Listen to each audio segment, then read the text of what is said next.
Guys, nandito kami sa Villa Sulit, sa Laia, Batangas. Ayan, napakaganda rito. Masarap na swimming at ang linaw ng tubig, di ba? Lawak ng parking. At ang ganda ng mga ano rito guys, yung mga facility nila. Tingnan nyo. Yan. Ganda, di ba? Sulit talaga. Talagang sulit guys pag nandito kayo.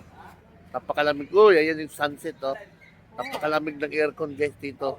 Dito, Alex. Yan. Ganda, di ba? Yan. Sayang hindi ko nakuha na nandun kasi yung drone ko naiiwan ko dun sa kubo namin. So, napakabait ng may-ari dito sila si Kuya Rodel at si Ate Tess. Yan guys. So, ayan, ah. Ito yung entrance, pakita ko sa inyo.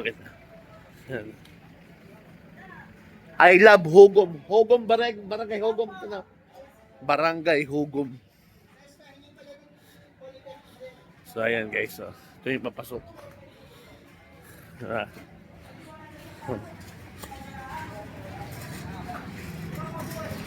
Oh. Yan yung pagpasok mo sa barangay Hugom guys. Naapit mo lang to. Ano. Villa Sulit. Ayan. Share na ako. Villa Sulit guys. Ayan. Entrance sila gate. Yan. Tawag ng gate. Oh, ayan. Villa Sulit. Talagang sulit ka rito. Ayan. Ayun, napa-extra pa si Ayan. Ayan. Okay, out na. Ito sila. Villa Sulit. Ayan. Yan siya, Ate Tess. Yan. Napakabait ng mayari ito, guys. Ito kami may-ari. Yan. Ito yung Ito. calling card. Once na gusto niyo pa ulit. Yan, di ba? Yan yung ano nila, si Kuya Rodel. Ate Tess, yan.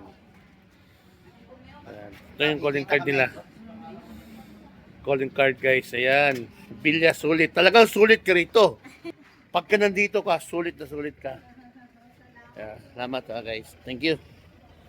Ayan, sikat. Yan, saan ka? Villa Sulit. Boy. Hey. Calling card Bye. na. Pag nandito ka, sulit ka, no? Eh,